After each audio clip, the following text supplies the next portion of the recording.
Thank you, Fallon. So we have Justine Wilkin, and then after that, Monir Karbi. Hello, my name is Justine Wilkin. I am a resident of the city of Tucson and a 2025 graduate of the University of Arizona. And Josiah Santos, one of the 3 victims in Thursday's fatal hit and run near campus, was my good friend.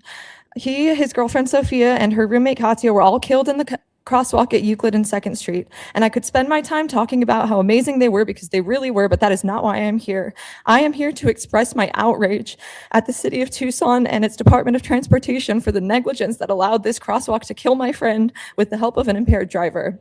You can ask anyone on campus and they will tell you that crosswalk is terrifying, okay? I walked it so many times, very regularly when I was a student. And as a pedestrian, you have zero faith that you're not gonna be mowed down the second you step off the curb, and that is because for a best case scenario driver, you have very little warning that you're even approaching a crosswalk, and none at all that someone might actually be in it, and doubly so at nighttime. By the time you realize this fact, most of the time you've already blown halfway through it. And with worst case scenario drivers, I can tell you from personal experience that stopping at this crosswalk is considered optional. But you already know the dangers of this crosswalk. You've known it for a while, 2 years at least.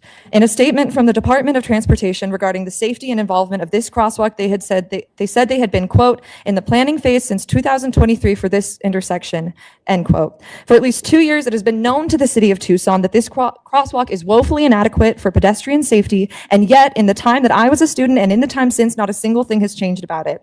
And let's talk about pedestrian safety in Tucson for a second as a whole, using that planning period as a reference. According to the GIS data from the city of Tucson from 2023 to present, the TPD has documented 81 vehicle pedestrian collisions, which resulted in a fatal injury. That is just the collisions, not necessarily the amount of people who were injured in that. 27 in 2023, 30 in 2024, and 24 so far in 2025. Additionally, I have found reports that at least one more occurred just this Monday that has not yet been documented. To residents and city officials alike, these numbers should be absolutely unacceptable. This is the city we live in. These are the streets that we walk. This is the safety that we assume when we traverse them.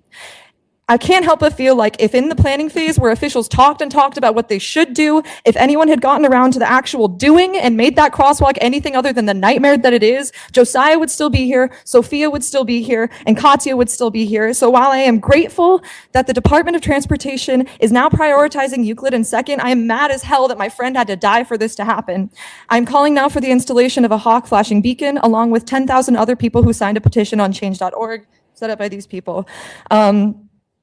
And I'm calling for it to happen now. I thank you for all that you do for this city. And at the same time, I'm calling on all of us to do better. Councilmember Ulick, you said that if we can avert tragedies like this, we should go above and beyond. And so I await eagerly to see that your above and beyond is the same as mine. Remember Josiah, remember Sophia and Katya, and remember that when students walk to university, they are walking towards their future. Thank you.